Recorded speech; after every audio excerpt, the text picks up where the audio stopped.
Mulan na namay. Wai kay Wang Meng ya boy ocean na mong payang aja kumching ya pai de ki. Tama na kaw mikti siwa adaw ki hem pa chani lokha. Hem number 336. 336. Achao pa. Adaw hem lokha.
Hymn number 296.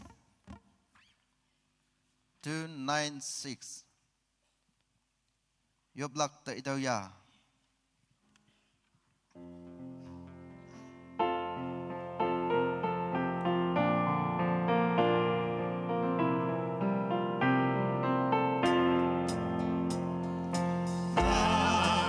subscribe cho kênh Ghiền Mì Gõ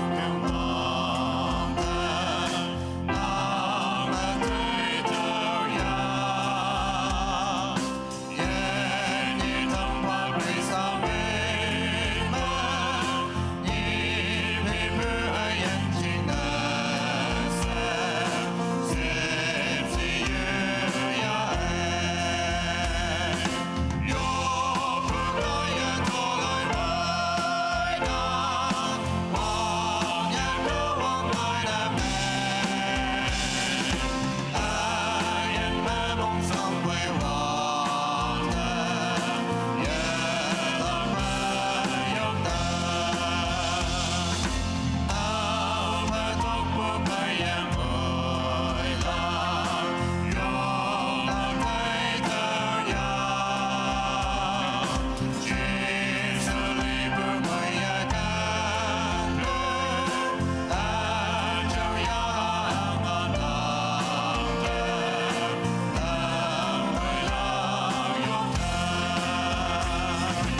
number 439.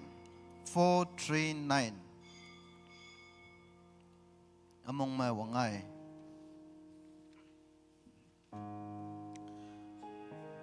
Ep tau pun nameng kama teman jam saya yang aloka.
Awang na mui lan na mai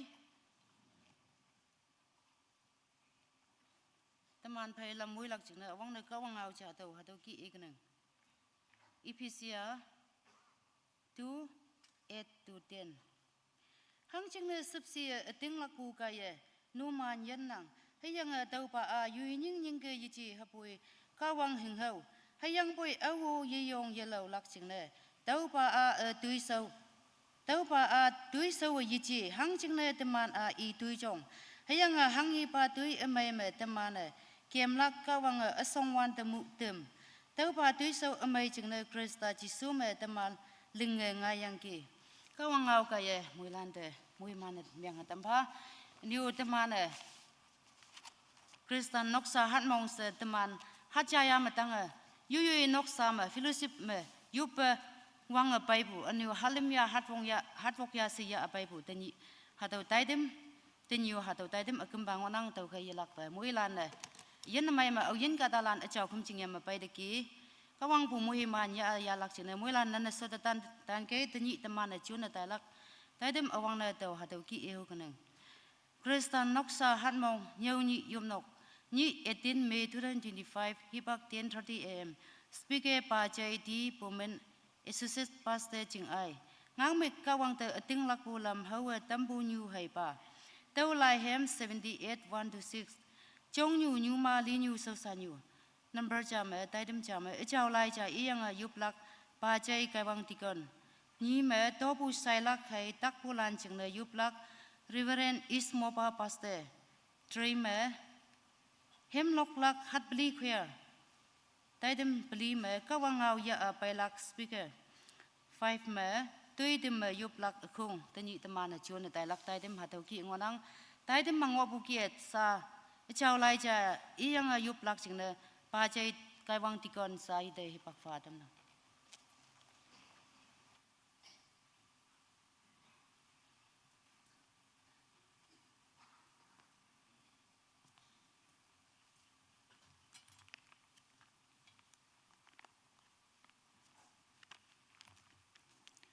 Mùi lan đã nằm mấy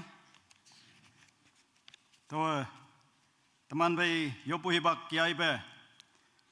tai dem pha ngopu hado chau lai hado tau lai tinin metat hado mopu evening tôi nhiều bu de jaya u Catalan hiang tau hangi ngau tau de kanting jaya tau ngau lip phai ngau ning hiang lên bu hipak ma ngai bu yasan lakpa khui evaning tumana jaya hiang sing bu jiang teman payim lana ngau ang bu jiang teman hayim lan me bu toba tene yang lak temana ani bu ba jinte ilak yungwan ba angan mong jiang hiang iya ling bu tuinyu ayong hiang iya ling yang bu yasan yali jiang iya esren lande ngau kim hiang jakap hua yim lande ngau keng pa iman hayim lande ngau kim nyawa tamlak jingna iya teman payong lande nyinga tam tau kaya ani buba jinma taulan singa yalak man bubu na lana nuhui hianga laiye iman hayim lande nyawlak tau kia linga iman u kawang te ating laklak hianga iya hangi lingyangki yepilak hapui jinde i ngau kenglan jailak hado kawang ngau kaya yalak pa muiman pa muilana mongchang mayoba tanwanda tawa ngau ngaya teman muilan jingna kawang de yop kening yasanyale sipsima wang ngoibu yungwan ba nanga jona paibu hibak kamai ayana mai jingna nang da yalak pa minyong pa buai nang hayimlan hachama wangbu Mini dengoya yoyoe bai subu toima nangamoya mana tumbu tuisau kasau ma ngoyangki hayanga tini hado nanga jawaba nyoibuni nang kimjingma jamsa jimyanga nangda miyong palak hibakamai epa tumbu jingna ayan kawang nangda miyong pabuai yalakpa tamana yoyoe toima ngowanda nang sisoma yuwang yungoibu yijau yisubu tangoma yungwan banang hado jawa tampa yang tini hado nang jawab nyuibuni nang kimjingma ya loka jimbupai jamsa temanda judayala kanmongala ayanala pai nang wiyasema tampa niuba nang muyamanyang bulan etama hado hibakamai yato okpa yoyo juday mongsang bupai yoyo sausi yalima akan bima ngobalan ngonang etama takatin kaya hospital ma yang yoyo noksa bongchongma etama yoi tuisau kaya yen ke mau yong yanga etama yoi sangsi kaya hado hibak kamai yatau okpa ma bo yan lan ngonang yang boy nang iman taito pa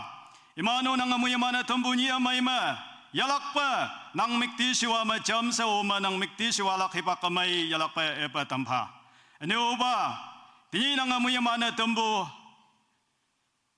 Kristen noksa hanmong Jona paya paibu capai maca se Jona paibu tini hado nang jawaba nyuibuni kimba toba taidem na manolang onang hado taidem wangang waya tamlak jingna tini toba taidem sucing wainyuma wayanga lokalai lak jingna ta ngau lak jingna ausin taidem payang onang muilan painang omkai yang tini hado nang jawaba nyuibuni ma ausin kadalana nang mikti siwama Loklak jingna, ngaulak jingna, tembalan ngoya bay, muilan bay wangtang mabunang sipsi omkay. Yang anya ina, nang sakine menglak, nang sausan ba bay, wangtang mabunang angan oma. Ta ngaw na tamba, i timbu phai semai se ta ngawlak wangtang mabu chau ya ha ma yang woye semna tamba niu cha ya lak jingna jimata bu pangnyua tamana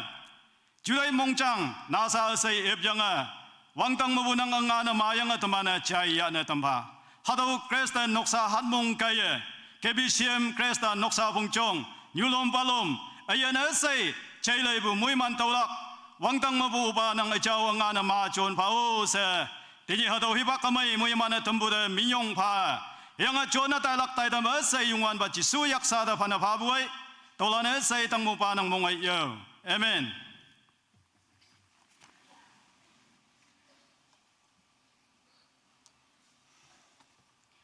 Program mong hum pa bukie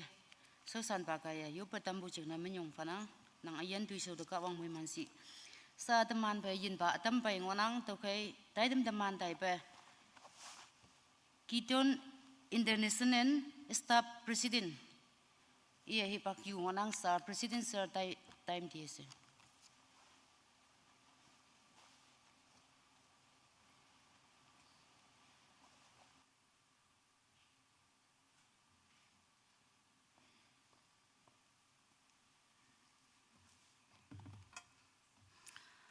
Kali tu Christmas ase aji ami khan sob mili kena nijor laga dharam logote parthana kuri kena bhat khabo inika 24 December 2001 te Dimapur Sebjal te inika jailer pra announce kurise jailer to Christian manu nohoy Hindu manu thakise itu kuratam te tate ekta brother ami khan laga Naga brother Thunchimbe mo kogena notun bosti thaka manu 1990s te 80s te Nagaland te dangor drug addiction laga time ahatam te taibi itu time te drug addict khurigena Dimapur jail de sub jail de thakise ek sal karni sentence hogena itu time te itu rati te ekta ishor laga ekta miracle hoise itu laga olop age din te Dimapur te Gideon's member khan pra inika chutu New Testament Bible loigena jail te dise to tai bi ekta paise ekta paigena tai jail de thaka damte time pass kurubo ko gena puri thakise to pura tamte itu rati te tai parthana kuribo bhat kabo karni inika kuratamte tai laga chukutu tai jail laga cell te thaka damte itu Bible kholi gena pura tamte Romans chapter 10 verse 9, 8, 10, 11 inika tai monte thakatu itu evening te itu rati te tai parthana kuradamte itu Bible verse to tai laga dimak gusi kena tai monte parthana kuri kena itu repeat kurise tate koatu judi apni nijor mukh pra Jesus to moi karni ahise aro moi karni muri kena jaise inika confess kurigena বিশ্বাস করিলে আপনি সেভ হব ইনিকো কাতু ইয়াদ দিকেনা তাই একদম কান্দিকেনা প্রে করিকেনা ইতু রাতিতে তাই 1 ঘন্টা নিসনা প্রে করি থাকাতো নেক্সট মর্নিং তে তাই ফোন করিকেনা দিদি আমি জেল পৰা ওলাগিনা থেলজি পড়ব তো দিদি তো ভাবিছে তো তো পাগলা হই যাছে কিলে তুন চিম্বে মতো তাই খালি একটা হিসান আত্মা দিদি থাকিছে আৰু তাই একলা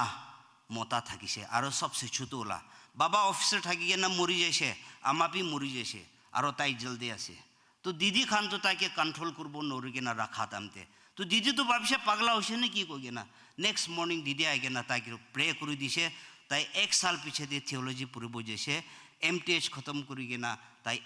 একটা কলেজতে শিখাতামতে गिडियंस खान प्रता लगा टेस्टिमनी हुनिगेना पीछे ते तो ताई गिडियंस लगा फुल टाइम वर्कर करिगेना नागालैंड ते काम करिसे हले पिटिया ताई ईश्वर लगते जाइसे आमी खान लगते नाय गिडियंस खान तो कोन आसे कोले गिडियंस तो Christian business and a professional men's association इवेंचुअलिकल और प्रोटेस्टेंट चर्च लगा बैकग्राउंड आहा खान के गिडियंस कोय गिडियंस तो मोर देन 120 years हो जैसे इतु दुनिया ते और अमेरिका पर शुरू करिसे इंडिया ते भी गिडियंस मिनिस्ट्री स्टार्ट करा तो 1961 मुंबई ते शुरू करिसे इतिया तो 99 कंट्रीज ते गिडियंस मिनिस्ट्री तो चली आसे Gideons khan to duniate 109 languages pra Bible print kurigena free pra di thake. India te pi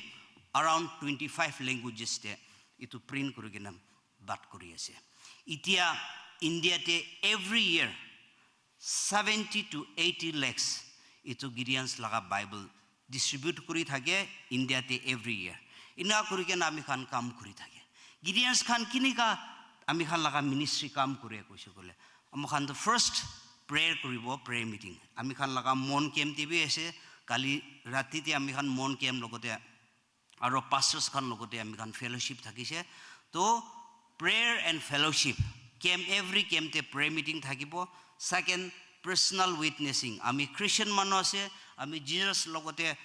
relationship ase koigena life personal relation dekhai gena kam kore. Itu hapsite ami khan itu Ishor katha to distribute kuri thake. Hotel te ami khan hotel tate ola guest house te ase, itu hotel room te bi sob room te Gideons laga Holy Bible dekhibo. 1980s te ami khan laga dangor sap ekta etia thaka manu bisi janibo Dr. Mongati Iyer IAS retired. Tai 1980s te dangor officer hoa piche te tai life enjoy kuribo koigena London te jaise. London te jaigena star hotel te jaigena enjoy kuribo koigena jatu. Tai hotel te check in kurigena room te aisele room bhitor te ekta Bible dekhise. Tai re Bible ete ki kurase? Bible to tai Christian thakise kitabi purana. To itu hotel te jaigena Bible to ite Bible ki kurase koigena ekbar inika khuligena satamte. Tai laga chukutu Proverbs 29 verse 1 te girise. Tate koatu kun holibi bar apni ke correction kuri thakilibi apni kotha na manege na gola to sida thakise gola ek din apni ke inika girabo uthibo na paribo. Tai itu puribo paigena itu hotel room te kneel down kurgina pray kurgina kandi kena tai laga pap shikar kurise. Itu bchete tai itu aspas te church asena nai kogena church patu jaigena pastor logote pastor ami loka karni pray kuri divi kogena ek moina karni tai holiday kurubo jato ek hafta te wapas ase. Itu bchete tai bi Ishor jani jaigena. Itia Dimapur te retire hogene bi tai service thakatam te bi Gideons ministry te ikiloke thakise itia bi tai Gideons ministry to thaki ase. Dimapur te kot hole bi hotel kholise kole tai hi first jaigena hotel te Bible rakhi bole je. Amen. Ami khan to school, college, institution, hospital, hostel, police station, military station, fire station, jail, aro VBS. Ite VBS kanda kurle tate pe ami khan Bible dibo. Aro fair and festivals. Itu Hornbill festival kun jaise. Every year Hornbill festival te inika Bible distribute kurato Gideons khan pra kuri thake. Itia ami khan Gideons la Bible inika di thake. Ki guarantee ase kole. Isaiah 55:11 te koa. The word that comes out from my mouth shall never return in void. Ishor la kotha mukpra ulatu kitia itu bahar jabo kitia phi khali nahibo kogena Isaiah 55:11 thakat. Itu hesab ra ami khan pi mon duk na thakigena pray kurigena Ishor la kotha itu di thakigena harigena thaka atma luigena ahibo karne ami khan kuri thake. Church karni church te kinika kile visit kore ase ki karni church te ahe ase nika bhabibo. Number 1 ami khan church te hato apni khan laga prayer request, prayer to open more doors. Ami khan Nagaland to Christian state, dusra state charibi hole bi Dimapur te ami to Dimapur pra ahise. Dimapur te thaka Christian school bishi ase, school laga malik Christian ase hole bi bishi school to permission mangile ai ami khan to secular school ase religious book nai dibo inikar nijo Christian jagate bi nika koy itia bhabibi dusra jagate itu karni apni khan laga prayer aro mokhan permission lobo tamte takhan laga mon khuli divi itu prayer request karni. Bombay te bishi sa lagete dangor ekta school te Gideons Bombay camp pra Bible dibole itu school te bishi bar ATM kurise kile gole itu school to mega school thakise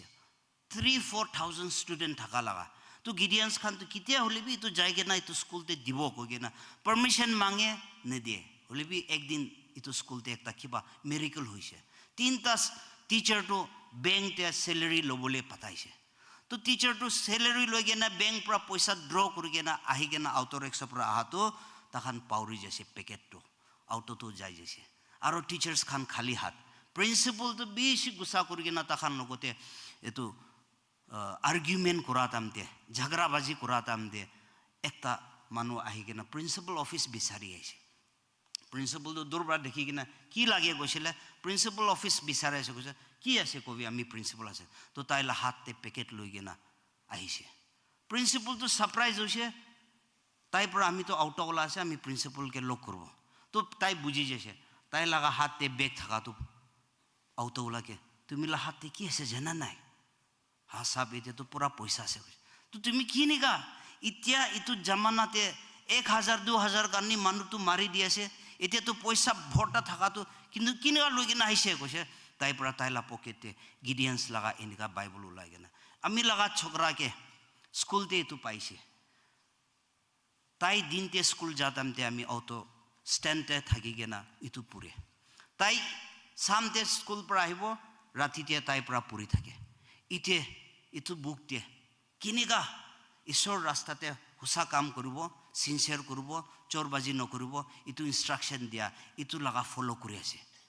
ইটো principle surprise হৈছে আৰু গিডিয়ান্স খান তো কত কত যাইলেবি phone number ছাৰে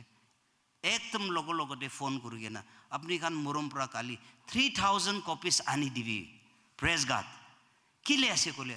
চাৰ্চ আপুনি খান নিচিনা পৰা প্ৰে কৰি কেনা দৰ খুলি দিবি কোৱা কাৰণে নম্বৰ 2 আমি খান লাগা গিডিয়ান্স মিনিষ্ট্রিতে more hand more distribution more soul to win হাত কিমান বেছি আছে ইমান বাইবেল দিব পাৰিব কিমান বাইবেল বেছি বাহাৰ যাব ইমান বেছি হাৰিগিনা থাকা আত্মা আনিব পাৰিব ইটো লাগা বিশ্বাস পৰা আপুনি খান লাগা চাৰ্চ দি আহাটো মেম্বাৰ আপুনি খান মেম্বাৰ বনাব মন থাকা কান্ত আমি খান 80 বি আমি খান লাগা মেম্বাৰ বেছি আছে আৰু আমি খান লাগা ডিসি সাবি আমি খান লাগা গিডিয়ান্স মেম্বাৰ আছে কালি ইভিনিং তে তাইবি আমি খান লগতে ওলা গেছ হাউসতে প্ৰগ্ৰাম তে থাকিছে আজি তাই দোসৰা চাৰ্চ যা কাৰণে এতে আহিব পাৰা না ইটো মেম্বাৰ তে আমি খান ইটো চাৰ্চ থেবি বেছি মেম্বাৰ আছে হলিবি কাফি নাই হাৰিগিনা থাকা আত্মা তো খালি নন খ্ৰীষ্টিয়ান নহয় খ্ৰীষ্টিয়ান মানুহে হাৰিগিনা আত্মা আছে ইটো কাৰণে এতে কাম বেছি কৰিবলৈ আমি খান আছে তো কাৰণে চাৰ্চ খতম হলে আমি খান এতে থাকিব আপুনি খান মেম্বাৰ জয়েন কৰিব কইলে আমি খান এটা থাকিব ফর্ম বি আছে আৰু আমি খান লগতে মিলি কিনা ইটো ঈশ্বৰ কথা বাতা লাগা মিনিষ্ট্রিতে হাত দিবি না কোন রিকোয়েস্ট কৰি আছে আৰু লাস্ট থার্ড আমি খান চার্চ খতম হৈ কিনা বাহাৰ যাতামতে যদি আপনি লাগা মনতে একটা আত্মা হলিবি আমি লাগা কন্ট্রিবিউশন পৰা আনিব পাৰিব এনেকা প্ৰাৰ্থনাৰ লগতে ভাবিছে কলে আপনি খান বাহাৰ যা পিছতে আমি খান তো থাকিব আপনি খান লাগা কি হলিবি কন্ট্রিবিউশন থাকিছে কলে আমি খান ওয়েলকাম আছে ইন্ডিয়াতে একটা বাইবেল প্রিন্ট 50 রুপিস আছে 50 রুপিস খালি হারিগেনা থাকা আত্মাকে আনিব পারিবলে চান্স থাকে আছে আপনি যদি 50 না থাকি কিনা half of the price of it 10 টাকা কিমান হলিবি মোস্ট ওয়েলকাম আছে থ্যাংক ইউ আমি খান লাগা চেয়ারম্যান আৰু আমি খান পাস্টৰ দি দিয়া নাই পাস্টৰকে ডাঙৰ থ্যাঙ্কস দি আছে আৰু বোর্ড অফ ডিকনস এতিয়া থাকা এল্ডার্স খান বেছি ডাঙৰ থ্যাঙ্কস দি আছে আপনি খান লাগা প্রোগ্রাম ইমান ডাঙৰ স্কেজুল থাকা তেমতে টাইম উলাই কিনা আমি খানকে দিয়া কাৰণে God bless us all thank you sir aji amni ayana Kristan kan nimide ki pang kam kura tikhigana khushi baise amni ke super place kuri dibi itia saat man pai daidem de daiha teman pai hangsin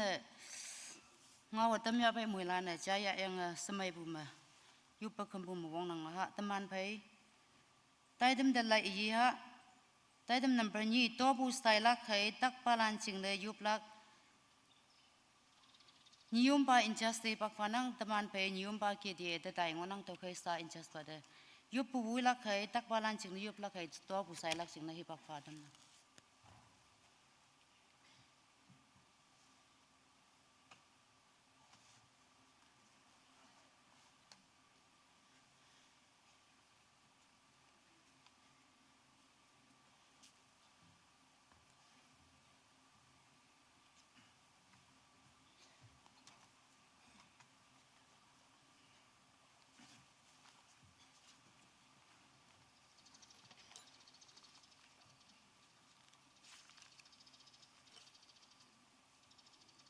Wangsim Babu, teman bay, tenyu speaker, aneo sojung wenyu, aneo Krista me Chimetabu, Jimbo Kung, Moilande, Yalakpe, Krista Yayang Salam Chai Tamnang, aneo teman Moilande, hipak kemai iyan amai hatau ki atau ok pucingnya, Yalakpe Miyong Pubaha, teman bay. Sa ngau yang bukia paste ba ke dia de tayang ngonang yang boy teman iman cingnu yalak pe yopu mai tei cham hau se hatau I tamnang aniu ke bi siam pai cham mamberlan pai cham se hotan jing yu ne meng ta bu de jing chai ma lo ma bu pai bulano om ngoklak yin kem au yong balano om ngoklak yang boy numan moilande KBCM pone yanang chau se hatau yalak pa chai tamnang to kai tamana tobu namnoi ba to laija hake inang aba tamana nisu ba koren afong tu aleng ngok ma tanga layabe to ba tai to ya aw khaya tai la kai I khaya walak hiang aw wang mana tai la kai I wang mana walak Kata lilia hangke yui kan mong hake padok hapoi ningna yeche kanga yeche hangchingna kawanga mongmai saya pabu kanang hiyanga numan wongpong esai numan wongpong pai senyai se kawanga numan de pabu oklak tau kaya numan jinda numan wongpong numan taulak hiyanga Tui mai esai jingna nyaya no hui tolak hado iyan ka wang ngonang hado kaya yalak pa muiman pa sa teman sausan balana hado topu namno ya pailak jingna se yobetonang Hymn number 193. 193.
Hadoma tobu mabu ya pai ngonang anio minya yang pabu lanu ngonang to ga hebak yang bukai ma tini hato e yongolak ngai ni bu hanyi namno bulana finance committee yonga mai ikla ka jau se numanda hato e tamnang tamane yobu hebak cha hake ya ha sausan balana hato tobu jawa tama yopa anu paibu pangyu ha sabu yenba iman lengbu tuisau cheng ngau tamyang ki sa tamay yak mabu sema tamlaka hangu yanang tau kay hato giton Bible Society chingna taman moilana pangyuha jimbu pangyuha tamana hake yopa anu sausan balan kaya hato tobu chingna se taman moilana cham se yopa haleluya haleluya haleluya iyan kawang nanga chona paibu hiba kayanga iyan chingna se nangda miyong panang kato kay wangtang lingbu bauba nang sipjiya wangtang bai setau kadong nyu bai sekau hado sipsi hado ngana nanga jonbu jingna miyong pabui ma bu nang ha yimlana nanga yana mai mui mana tambu tangma toba kada jingna se nanga shangai ngin ma yalmok yana ma hai ying ma bu nanga nang kada landa tui hai mon ma mui mana tamyang ki hado mui ma yoma bu nanga yimlana nang mikti shiwa tamlak jingna atama payomabu hado kimjing kauma nang jingna sa hiyang ngonang atama yoy mong maibu hado kaume hiyang ngonang yoyoy bai penbu lamma yoyoy bai subu lamma nanga muyamana tambu hado muyamana sai toba kaudang me hiyang ngonang uba hado jingna nang te yalak ba miyong pabuai hado kaya nang angjing jalon lak jingna hado kaya nang mikti shiwa wangang wilak jingna toba tobu sai nang jawa tamba au sina pha tamdiki iman au bewa keng mango ye tamba wangtang mabunang angan muyaman iman sangtang ma omba anioba pauya buyo yanang taya yakyang mapaya sopalan mabungonang taukai iman tang mo kim yanang bunang muyaman sona tamba muiglak hibang may imano ayan tang ma muyaman kaya yalak panang mikti siwalak muyalan sangtang manang muyaman omkay ayang hadoba sengayngin kaya nang angcheng kawayong oklak hadoba tobu kaya nang mikti siwadatang ngaylak ayan ayang pongchong noksa asay tang manang muyaman omba anio tini hadaw hibak kamay nang muyaman tama teman kebi siam pangyuha teman muilana teman yang mabu sema tamlaksa hangu yanang ayang poe yongwan ba jiso nang muyamana tembu gideon Bible Society jingna nang mabu muyaman yupoe hadaw namno bulan president ma buibu imanayan iman tuisaw wangtang mabu nang sipsi omsi imana tembu taidem along laya tailak wangtang kawang nang omya ayan kawang jiso nang muyamana tembu hibak kamay jingna miyong pa hado tobu sa yungwan ba jiso yaksada panapa nang mo muyaman ang anmong yalak pa yubuay tolane sa itang mo pa nang mongay yo amen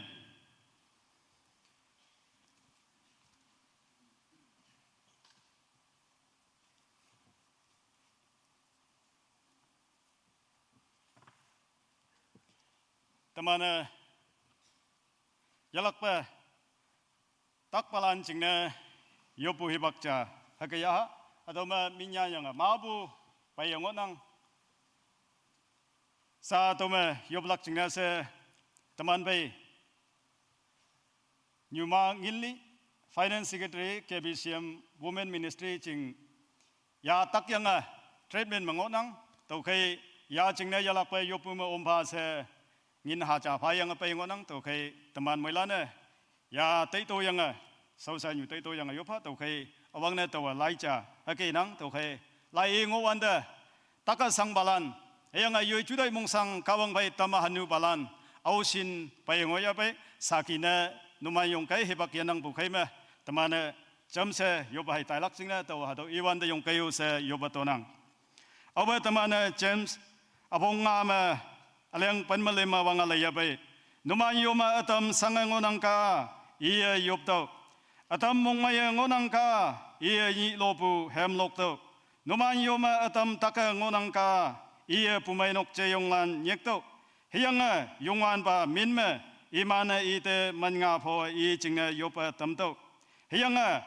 tinglaka yopu kaya takpa mailak hiyanga yongwan ba i loilak hiyanga iya anu chona ngoya boy hadaw ite ameng wilnak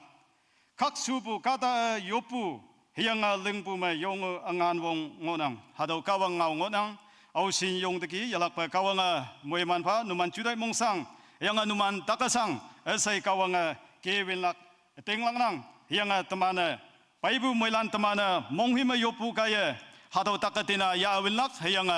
anu amang chonang oya boyo hado esai amang winlak yang kaksubu kata yopu yang lengpu mayong ngan wong onang sebu kia pangnyua temana takasang balancingna mai tambu sipsi yua aneo teman bai sausanyu nyuma ngilli Finance Secretary Women Ministry EU taitawa teman moilana jam sayupa Yasanyale sipsi me wang wibu yungwan ba nanga chona paibu hiba kayang ayan chingna yalak panang de miyong panang uba nanga muyamana tembu nang hayimlan nanga chona paibalan yang pui kadongyu taka sanga kadongyu judai mong sanga sayanga kadongyu kansa mong menga lolam yang akan bima nang hayimlan judai mong sang bume taka sanga sosiale akan bima ngonang uba nanga iman taito ba Nazaret mabuci sumin ma uba iman takatin nanga kiyo wina tamba iman sosiale uba nanga ya wina tamba anyay na to manang sausanyu nyuma ngili uba ya treatment ma ngonang uba nanga nang tuiling lakching na nyingyang bu iyana hadaw tui sauling na yatamba toba taka sayanga toba sosia kanyanga uba hadaw kia anga yatamba sipsi ba nang sipsi yatang ma omba yang mayok te kisa Krista pumainok tangma nang mikti siwa malay yok lakchingna uba ya tayo ngopu treatment abakan me treatment ne meng ya bai uba nang chingna yok lakka yanang nang chingna hado yamayok lakkana yanang jisumin ma nang sausanyu de nang atai to ba yang ya silang masing onang ka hado nang loye tamba angiba tawai muli ya ngoya bai hado saki yang poi maitam lakkawang nang yak ma ngonang ani uba Au sin hado ma min hi yang ngoya bai jisu min mau ba hado nang da mong him bo yang tinglak pu kaya hado min toba kemching da ya bai bung onang hado nang kadala nang ilak ching na yichi yang boi nang da tinglak pu yong kaya nang ha yim lana hado nang da mong him yong bai tinglak pu kaya imana nang ya ma bai nang jisu min mau ba hado da sakine chonang au sin taka sanga ngoya bai nang iman maya tamba yang uba usin sanga sausi ngoya buyo sakine nang sisyo mayong haudeki iman takasang iman judai mongsang yungwan ba nanga taito ba yang toba takatin itu amang asai mabu yungwan ba nanga yana tamba toba takatina sayanga judai mongsanga sayanga tembu kia lenga yokpa taibu kia kema yokpa uba nang mikti siwana yokpa hadaw takatina sayanga nang hayimlan hiba kamay lena yatamba toba takatin mabu yung oka ayan kawang ato mayatam de kiyo sa nang mikti siwa mayong oklak singna wangtang mabu ayan kawang nang achaw yang ngan kaya nang hayimlan tang may tambu yang atuloy may sipsiya kayo sa nang mabu may tambu sipsiya ngan wong yubuay tolana sa itang mupa ng mga yo amen.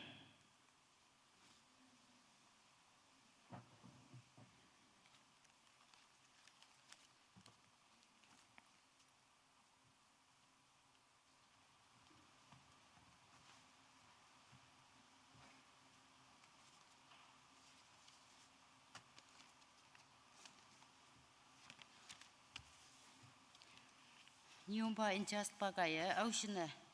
tobu namano takpalan ching yu patam ya pe nang ayan de tiso de kawang yalak pamoy man si sa tamana taidam dala iha hemlok lak ching na hat bli khoya sa hat bli khoya lan de pak fa dak nang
kai dem mong hum pa bu kia hat li khuya lan ka ya ngau mak amai pai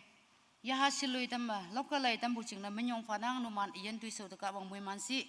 hat beli nap che se wai kai wang myang ya pui KBCM nyong lan yoma nap cha nu he absen ya nang ba ya ong sang ya ka tui ling pu nyu ma lan ngonang sang ya pui tak ya pui hatau ya ong yen phan na pha ka wang ching na se tui mai ling pu yang nan pha bu ngi wan te numan yen tui so ching na ka wang ya lak pa ni phe bu malam wi tam si o se ya lak pa hatau i tam nang sa taman phai hemlok lak ching na khung cha hi pak yu ngonang tai dum dala emani ba hemlok lak ching na chenau malam iman khung sa iman de hemlok lak ching na hi pak fa dam nang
mong mai yanang tai de ma min pha yanang ya pui nya nau che nau lan ka ye che nau malam iman khung ka ye ka wang mukti siwa tam ma lo ke tam bunan che ne ka wang tam min yong pha nang yang anuman yen de hilak pe ka wang mui man si sa tam ma ne cha phe ma cha se tai tam cha phe ma cha se chu ne pai bu kim pa dang we nang ka wang ngau ya apai lak ching ne sa tam man pai Assistant Pastor ite hipak falang onang tau kai itan puna mulan jam se jam yong ha sut pu yang bu kai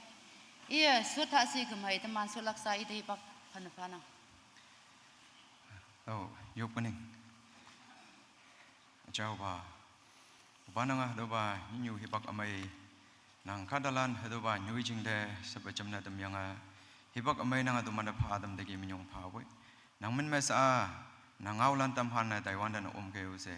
Tumat ayen nang yaksa do pan pha yang aji sumen mayok nang dolan asai upana mo yau. Amen.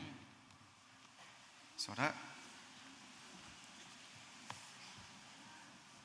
mulan de nap mai toma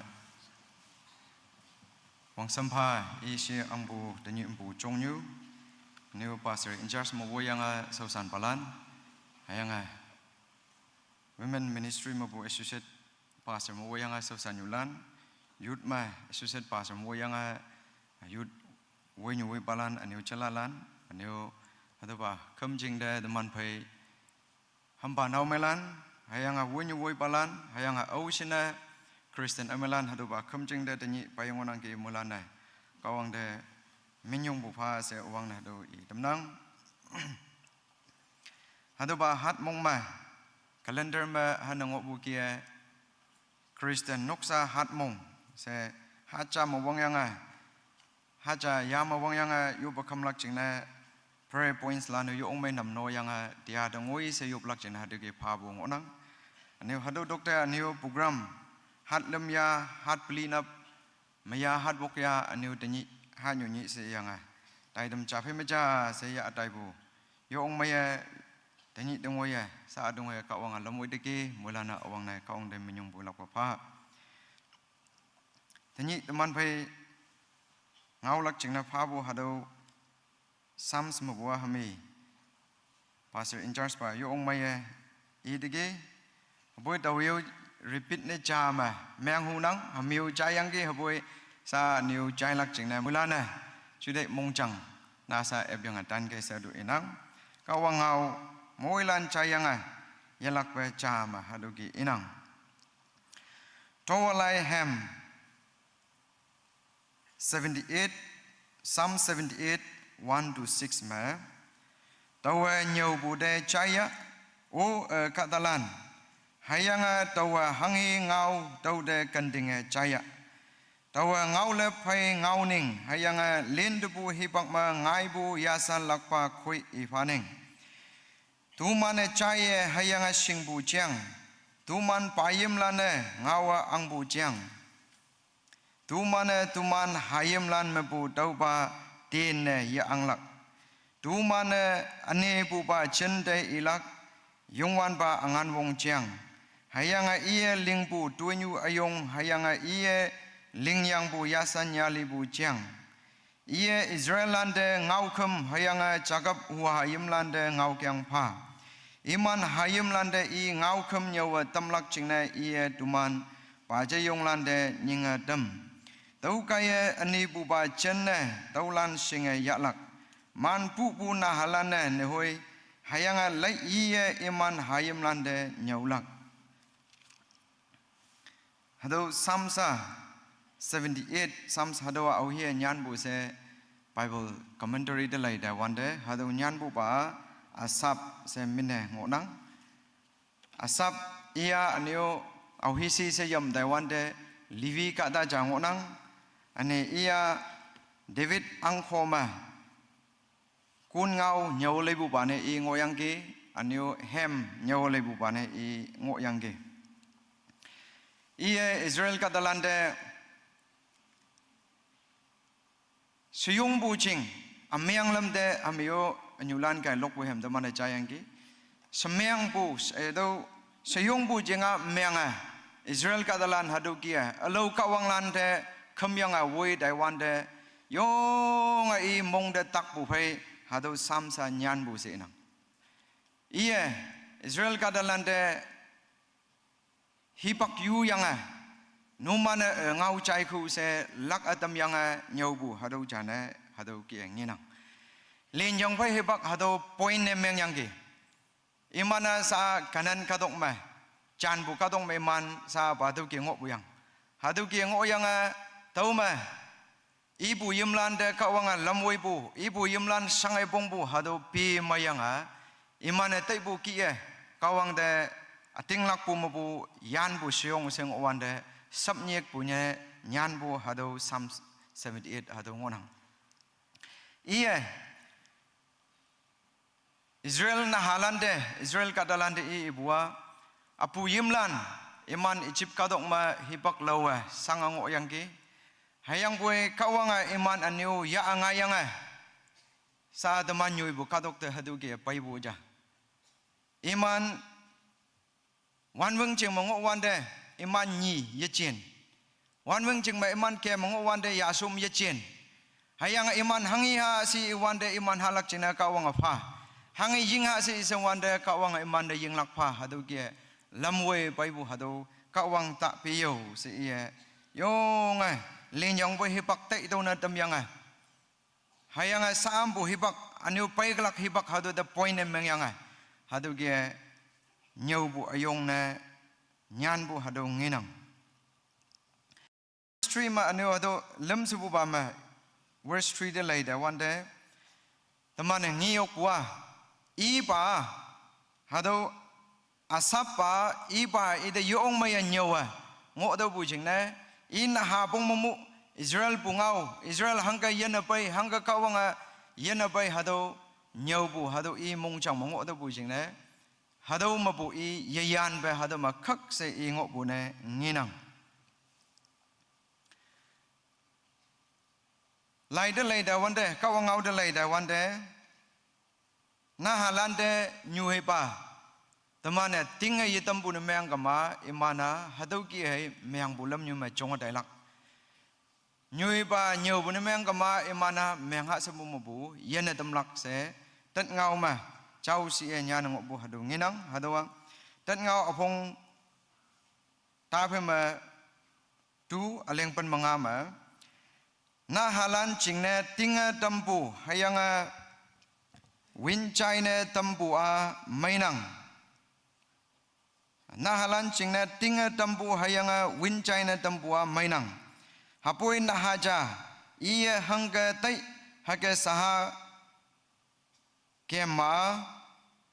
tamma I kaye iya yui nyu wau tau na tamlak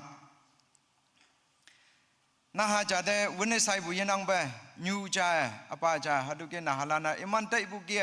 chong na tam bu meng kama iman kaye yui ayen ma wau tau bu hadu na halan ka ya apai lak hadu tu man de achau lai ka ya ngau bu hadu nginang naga nyu yong ja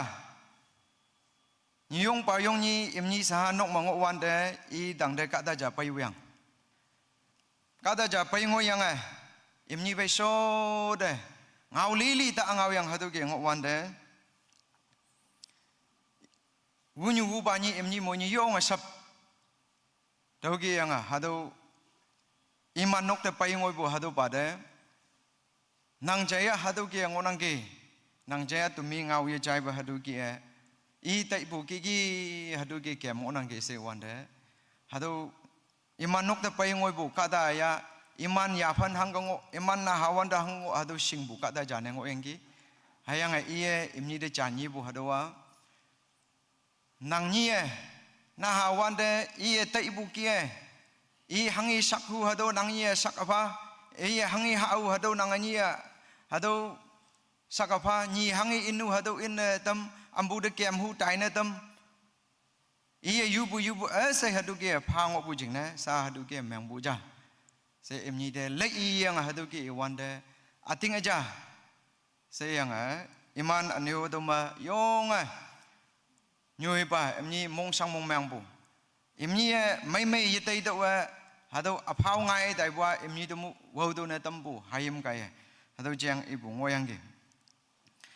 Tan ngau 22:15 ma Proverbs 22:15 ma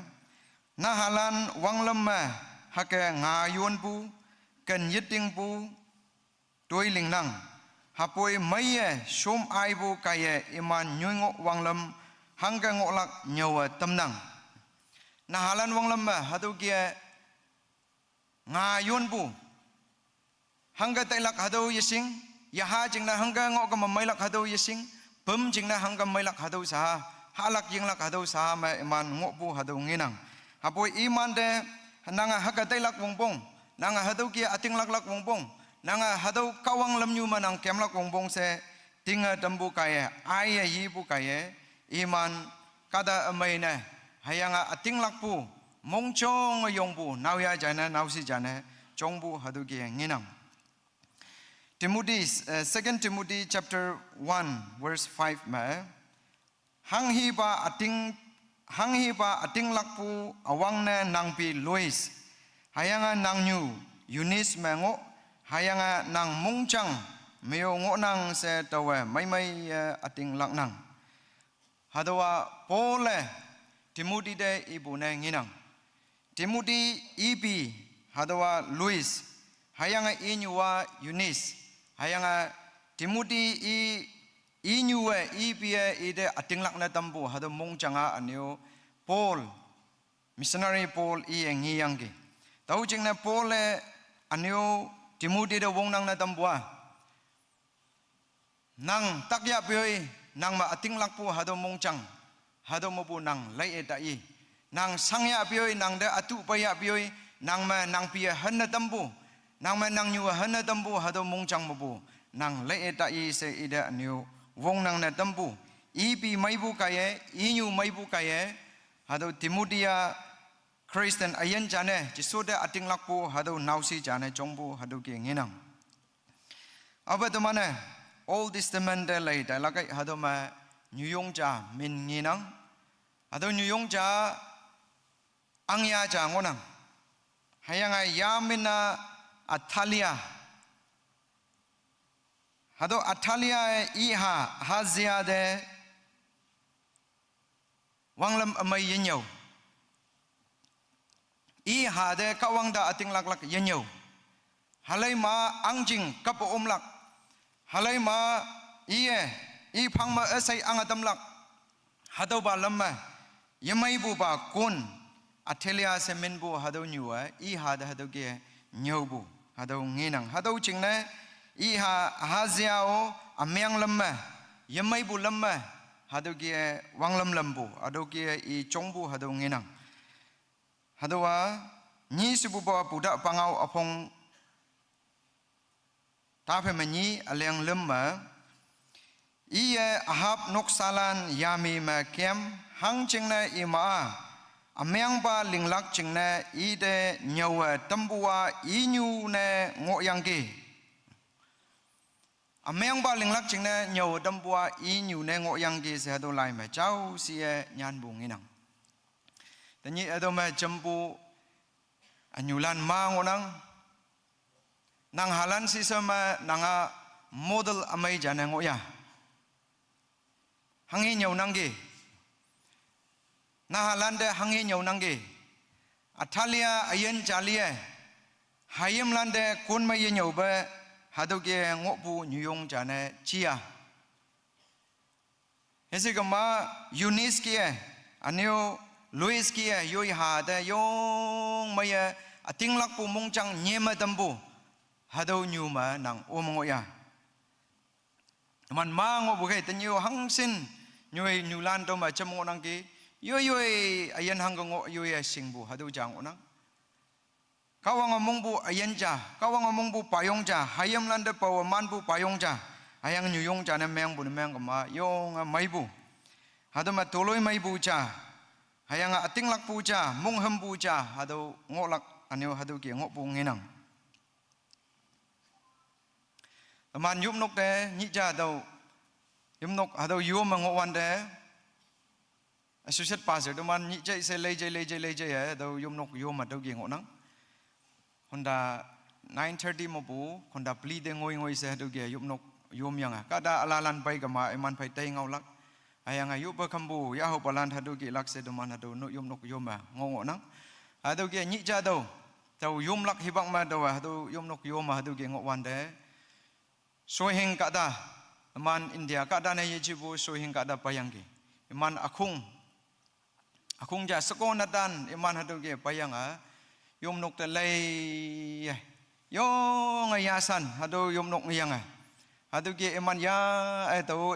hadu yi khau de ong amai de lai atok de ong se iman hadu ki kem ngoyang a iman phai tai ngau ngo wan de tau payong pa ja de tong yang ki nanga Christian ne chia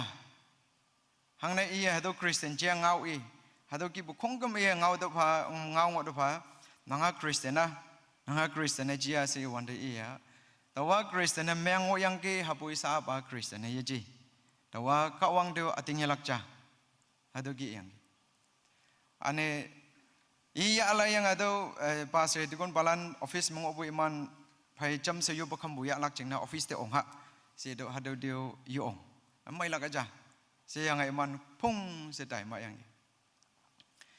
inyu iba imana western country lan mabung onang imana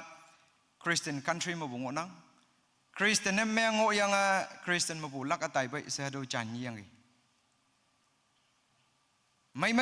ating lakpu hadau chiang Jesu Krista yana tampu chiang kawang mai bu chiang hayang kawang bu chiang kawang yana tampu chiang hadau nahalande naha mangwande mai yenau do bu jing ne hadu ge ngai bu yang no se tai ok puja hadu ge ngoyang ge nyau lak nyau ka mahai ngau ka mahai ating lakpu pai lak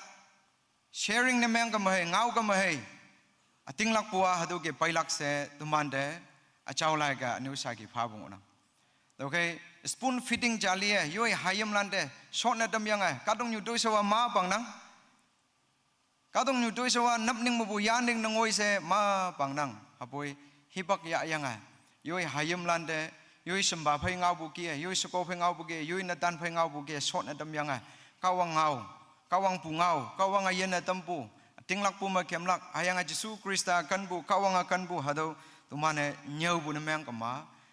yong maya hado mai man cha lon lang onang habo yen nyau ba yo ba khambu ba ya nang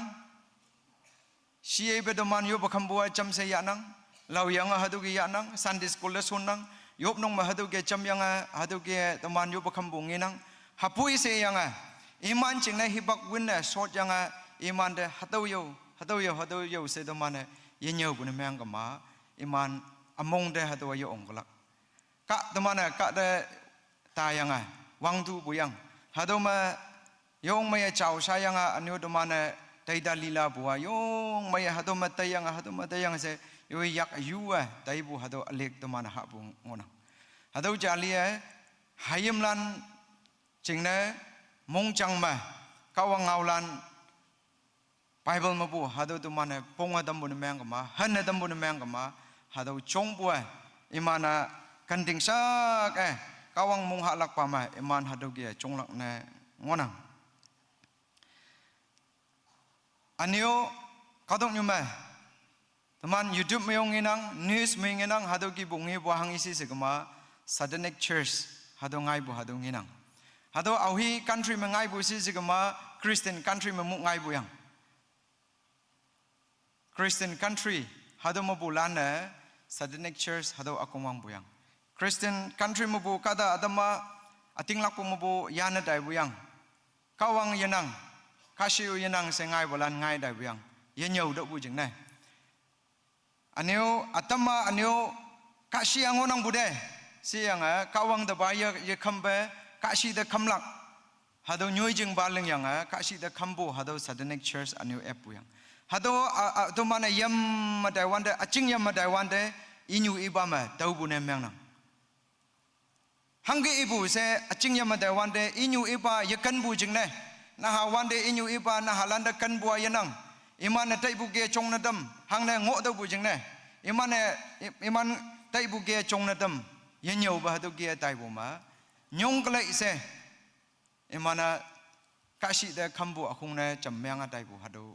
nginang kadong nyuma sa angok buka hadu ki nyoi ba teman de wong kawanga nyaulak chingna hadu angan wong pha bungo nang ating lak pu lam nyuma we tam lak chingna nang de ada hadu hingau pha bungo nang to ke hadu pa lam teman yong maye chona pai bu phai na halan kawang sing bu ma anyo yu mong halak na halan yong maya kawang singa chong bu ngi wan de nango to ma mong ha bu mong mai bu hadu cha kadok nyuma nang ngo wan de hadu ke tau bu hadu ngonang kada ja lai ja nyana ngai bu hado tawe ihunang hado wa my father's last word sayang apa ada akem na ngau bu ngau sayang kada ja hado lai ngayang ge hado hangi si sigama iya nyan bua iba kada ameng na ngo buyang iman chongwan de naha mamu iman chongwan de iba kada ameng na tau buyang kada ameng na tau yang i halan si some i nyu desat hayang imniti tabun halan si somati ta na halan de kun mai nyu bu hangoi nang hadu ke kada ameng na apa chongyang gi hayang i edu ke apa adu ke kada ameng na ngo yang tuman na ha mabu tuman ha sa aji nau ya nau sin ameng atai hadu ke meng atai yang apa au sewu tai hayang Nija i yong atak yang hospital me admit meng. Hadu ke hospital me admit tak yang wan de yopu khunglan. Man ke bisim yopu kumdilan no hibak ma. Hadu ke yoplak jing na hospital lo ongnang. Hadu ke yopulan payang hospital le payang kawang kunyo. Hayang Jesu Krista kawang kan bu chiang ngau. Mong leblak yang anu calak yang satu ki bungau. Hayang kawang kunyo hadu ke atam pa yang adalah hadu ke kunyo wande ipa sileng mango yang sa nang atawa lilak hibak hengo nang mailak chaminang se i to mong sui ayang kawang dang de mong lap yi yang hadu ke mong lap yi yang i ha imlan te do buyang i hami hangango hadu te do i ha imlan de kun mai i nyo bu hadu te do iya hayam lan nawe nausia yoyoi nyui mangok bu hadolan de nyikai se yang hadolan nyikajam hadolan de nyikai se wande iman yomu bu i hayam lan adam ya ay pa ya bu melak aja yahau ya bu melak aja mam seli dai ka mai mai ha se bu se kada adam hadu ke ngau bu se yang hapoi se yang kada cha chayong pa ya hadu ke ji ja jam kai apa lilak he baga sa ji o dainang sayang i nyek jam yang iba songma hospital ma yong iba dang da du ge payang hospital ma tu ge man ngo wan de iba i halan ngi yang tau ma yong mong chang wan ngo bu i halan si som au bio sapu mikpi yang ai bu i halan si som yong mong chang wan he ngo bu ba sileng ma si ngo yang yong sapangai nurse lano pai doctor lano pai wan de lai do yang emana tai ma ayang i hayam lan i nai kon hadu ke ngo wan de i hami i hayam lan de yamai bong obu hadu hipak de iman na ha hipak mo bu hadu de point nem yang buyang numan na ha wan de do hadu ke ngo yang ke numan de to we kun mai yen yo numan si so ma model amai jan yem yang ba yen hadu ke ngo yang ke ameng win pa se yang i hayam lan de yo nga i ameng win pa se hadu ke yoba tong yang hadu ge ngo anyo hadu ngi yang i ha imlano asai sap hayang i anyo chami ba ta sap kai se mu chami ta sap kai a ha imlan lakai se yang lak na dam yang phai ma sa ba tawa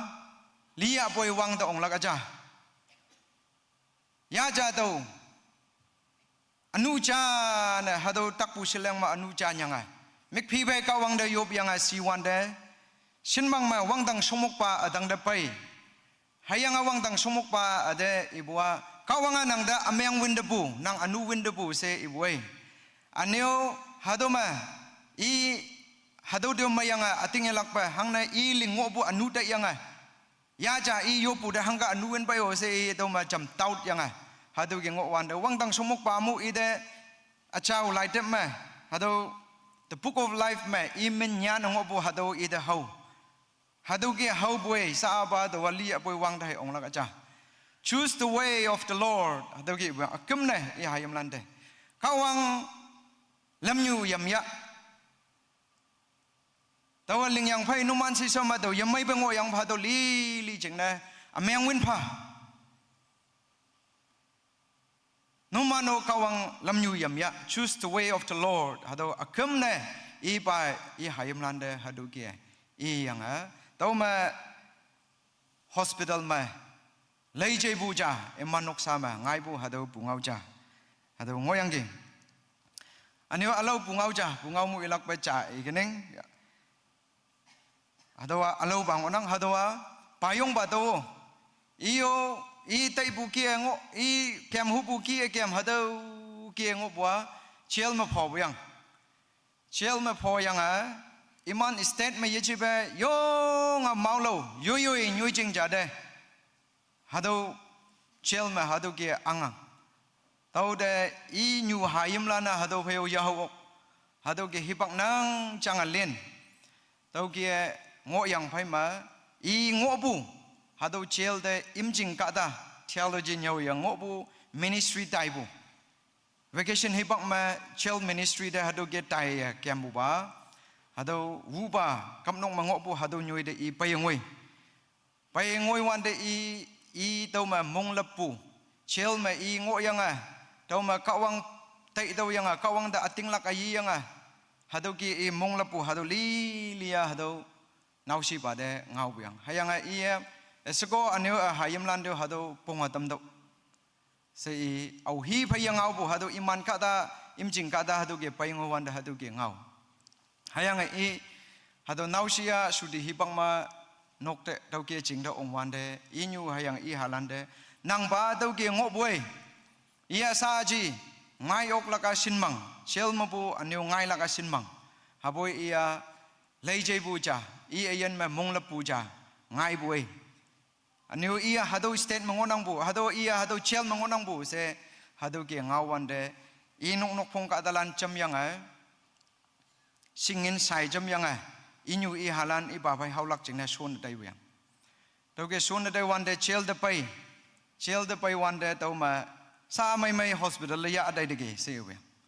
to jingna hospital le cham chang a dai wan de iman pai bi we cham se i ba ayan lau hi ma adai bu hadu pungau jao hadu ge ngona tani edo ma ausen teman nyuhe balan teman ngonang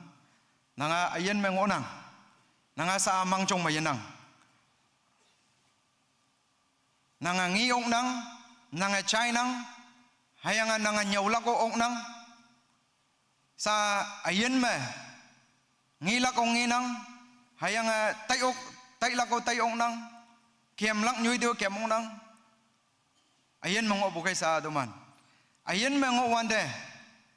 teman okpu sinen halande gen bu phai kawang da ating lak lamnyu kawang da ating lak ngolak chingna teman nyaulaka hadawa teman de kawang mongbu hado alam jana ngonang singai man bu yam sa hami ngau bu hado de tau cha mala yegening asape i kadalande ibwa sa numana milk and honey se bukai kanan ka doktia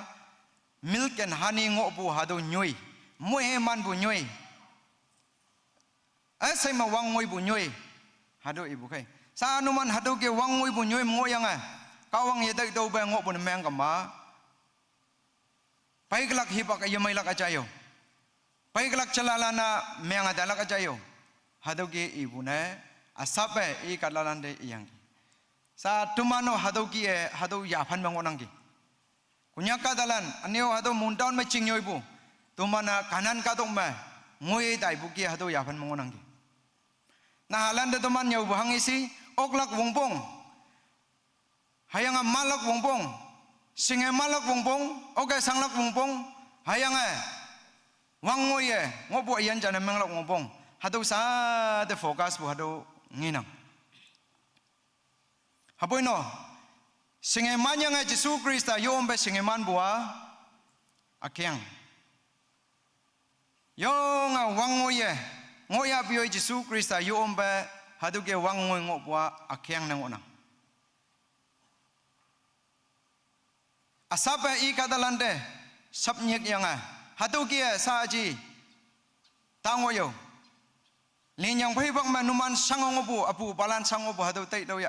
Sabu hibang manumane na halande yinyo bu nemang kama. Pai jana yamelak ajayo si iya yong hadu balamba Israel kadalande nyoy balande nyobu hadu ngonang ngoyang gi.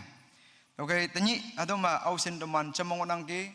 na halande kawang de yup jang yupe ken bu pai. Hayanga iman ating lak pulam nyude voilak chingne moilan yelak panganga aneo Yunis kiye Luis kiye awhingonang gi moheman bu Atalia kiye awhingonang gi lai jelak hibak amaya tanyi ngonang. Okay. Tahu mah topik mah ya panjang ay.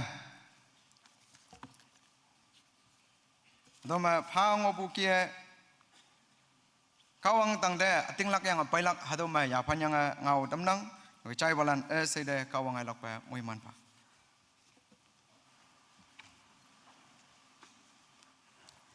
Tai dem mong hum pa bukie teman bai. Yesus paste bagaya. Kawang ngau ye ong mai ye teman de. Tau lai hem 78 1-6 ma tau ma ya panjang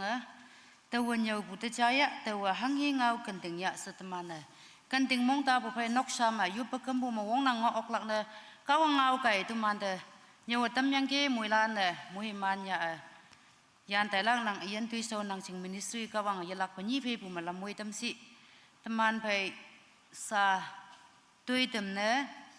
hymn number 387 muilan ha tau FK yup lang au ka lok so yang phema ya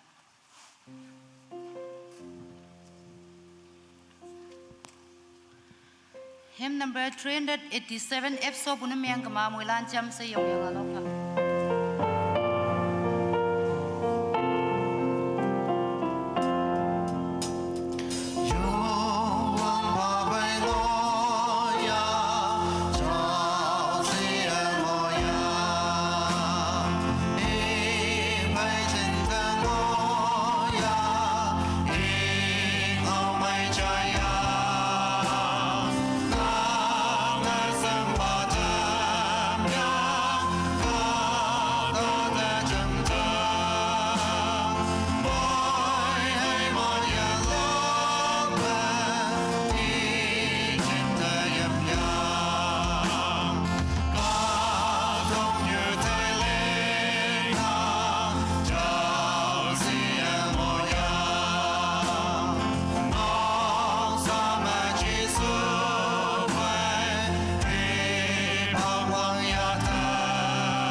teman pai teman ling tai lak sing tim ya pai pu tai tim so pe nang sa akum na tumana muila na jam se yup yan ha yup lak amik atam hatau ki ikneng teman pai Krista noksa hat mong hatau hat mong ma chun na tai lak sing tim pu tai tim semai pu pa ma kawang alamui tam yang ki minyong fa anyo sa teman na halana yu nyui ma ngonang na halan ching ne student na halan ching ne teman yupa kawang sepsi ka yu nyui mo ya poi tu man yupu ka iman de kawang la mui tam lak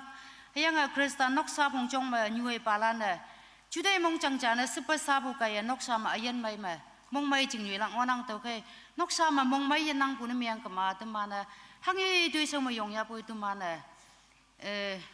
toloi yemai hatau ki yang olak sing le kawang sepsi kaya Kristen noksa pungchong taidem kaya tuman ling yebu yaha moilan noksa pungchong malamui tam phao sawang pangau ming ma tau yaha ni ni sepu pa ma hat ngaya mu wang ke die yu area ma student college theologian hatau ki jim mangwanang iman ngani yong ma ye yu nyu de chong alam hango so si sanga pu yanang pa lai oklang ne teman yum pau hatau monang iman ching ne yu pa anio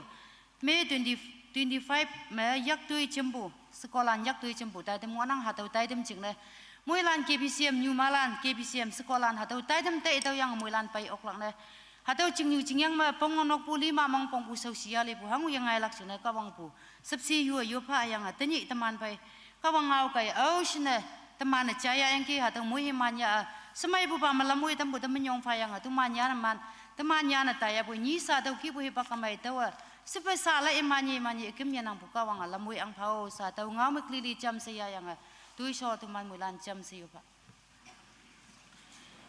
Haleluya, haleluya. Undang coba yen kawang upa na temen yang fa boy nang mui mana tembu nyin yang mai mai mana. Kata tu so dalam coba yen kawang kadang muncul wani mai cinta.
noksahan mong tadem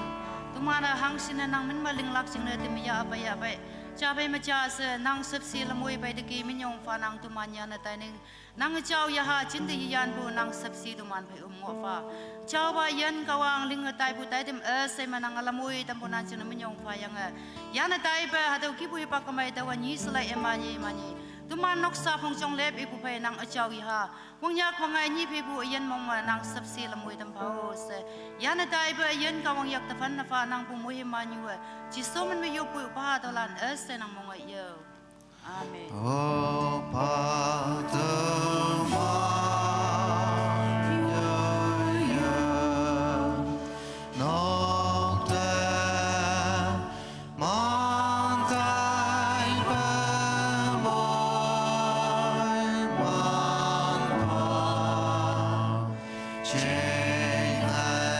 Cha